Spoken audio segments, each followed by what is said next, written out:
Alors depuis hier, je voulais vraiment faire un message par rapport à tout ce que je vois sur les réseaux sociaux. Je sais que j'ai déjà abordé ces sujets-là pendant longtemps sur TikTok, pas peut-être pas trop sur TikTok, mais surtout sur ma chaîne YouTube. Donc le même nom que celui de TikTok, j'ai déjà abordé ce sujet pendant trop de temps. J'ai parlé de l'arnaque sexuelle, l'arnaque sentimentale. J'ai parlé de toutes ces choses-là sur mes réseaux sociaux, sur mon YouTube.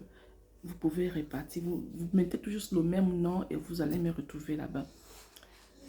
Je suis dépassée d'entendre de ces choses-là, dépassée de voir certaines situations, dépassée d'entendre les gens, certains tirent à barre réelles, d'autres disent non, il faut parler des hommes infidèles, ce sont eux qui vont provoquer les femmes, les autres disent il faut parler des femmes, on ne sait plus où donner de la tête en fait. Tu ouvres les réseaux sociaux, tu te dis, ok, tu veux apprendre quelque chose quand même sur les réseaux sociaux parce qu'il n'y a pas que des histoires sur les réseaux sociaux, il y a des choses bonnes qu'on apprend. Mais tu es dépassé de savoir qu'en ce moment, il y a encore des gens, je ne sais pas, c'est des hommes de Dieu ou pas, qui sont éclaboussés. Et toi, tu te reconnais comme quelqu'un qui a donné sa vie à Christ. Tu te dis, mais franchement, jusqu'à quand on va éclabousser l'église comme ça? Et ce qui éclabousse l'église, c'est des personnes qui savent en réalité qu'elles ne sont plus chrétiennes.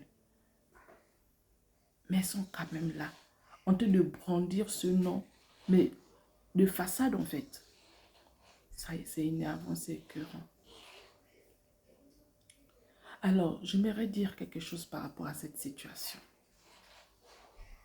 Je vais revenir sur l'infidélité des hommes. Mesdames, vous pouvez être experte en homme. Vous pouvez être celle-là qui a le brassard. Celle-là qui a toujours fait tomber les hommes. Celle-là qui ne tombe jamais. Celle-là qui est assez forte, qui peut jouer avec les cœurs de tous les hommes possibles et ne pas tomber.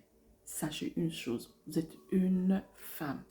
Et qui se dit femme, femme, vous avez été conçue de telle sorte que il suffit qu'on vous dise des bonnes choses. On vous offre des bonnes choses. Vous allez être attaché à la personne. Vous allez être attaché à la personne. Maintenant, ça dépend des dimensions. Vous qui vous dites experte, probablement vous ne serez pas attaché de la même manière que ceux-là qui ne sont pas des experts. Si vous ouvrez votre cœur à un homme qui vient vous offrir des cadeaux, qui vous parle tout le temps, des paroles mielleuses et qui vous offre des choses, sachez que vous allez finir par tomber dans les bras de cet homme, que vous le vouliez ou pas. La Bible a dit, fuyez le péché. La Bible n'a pas dit, combattez parce que vous êtes puissante, vous êtes forte, c'est vous qui êtes toujours en train de faire tomber. Non, la Bible a dit, fuyez le péché, autant pour l'homme, autant pour la femme. Devant cette situation, fuis parce que tu n'as pas assez de cœur. Ne crois pas que tu es assez forte pour surmonter. À partir du moment où tu ne touches rien de cette personne-là encore, tu peux résister pendant un temps. Mais toutes les belles paroles que cette personne va te donner, tu vas finir par changer un moment. Et un homme qui a mis assez de temps pour pouvoir te convoiter, ou tu étais cette personne-là qui méprisait peut-être ce genre d'homme, ou qui a méprisé cet homme-là, sache que le jour qu'il va t'avoir, eh bien, il va faire tout ce qu'il veut de toi et te jeter comme un poisson pourri. Il y a une histoire comme ça qui existe dans la Bible, j'en ai déjà parlé. Ça existe dans la Bible. Et ça, mes soeurs, le désir de posséder quelqu'un, un homme ou une femme, surtout pour les hommes, ils peuvent être même malades, même les femmes aussi. Ils peuvent être même malades. Il va tomber malade parce qu'il veut posséder la personne, parce qu'il veut avoir la personne. Donc il va tout faire, même il est capable de plaquer tout son salaire et laisser sa femme et ses enfants mourir de faim chez lui. Il va le faire parce qu'il veut te posséder.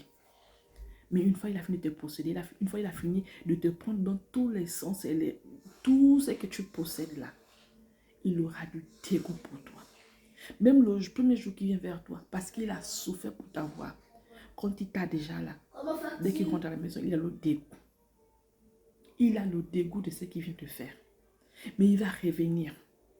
Et il va encore faire ce qu'il et après il aura encore le dégoût jusqu'à ce qu'il sera très, il ne voudra plus jamais te voir, il va t'abandonner comme une chaussette sale.